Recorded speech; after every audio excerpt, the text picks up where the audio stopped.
at some point I'm gonna host a gathering of marketers on Second Life, and the whole point is that you have to register to get a Second Life account in order to attend this meeting, right? Because you got to pay attention to what's going on there.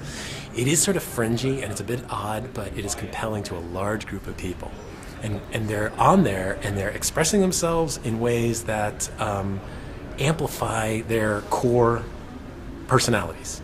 So if you have some part of you inside that is a skateboarder or a filmmaker or a risk taker or whatever it might be, you go on Second Life and you amplify that and you really bring it out.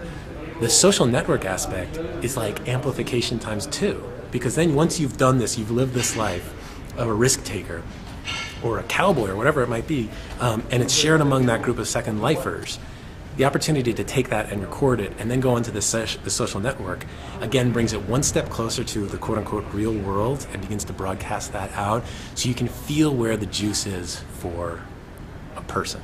And the more connected we are and the more connected we are, the more opportunities we have to talk about ourselves and express ourselves, and the more tools that come online to let us express ourselves in more compelling ways,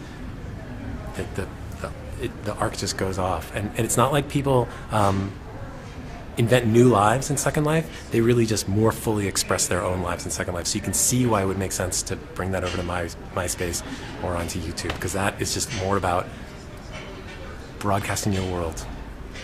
We've seen examples, of course, of brands and whatnot getting into Second Life, usually in the form of opening a storefront or something.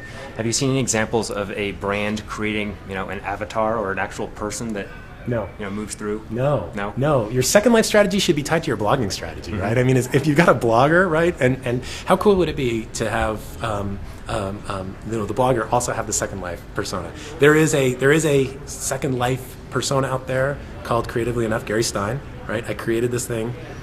I'm not so good at this stuff, so I can't quite figure it out. But my intention is to have everything that I do on my blog also done in Second Life.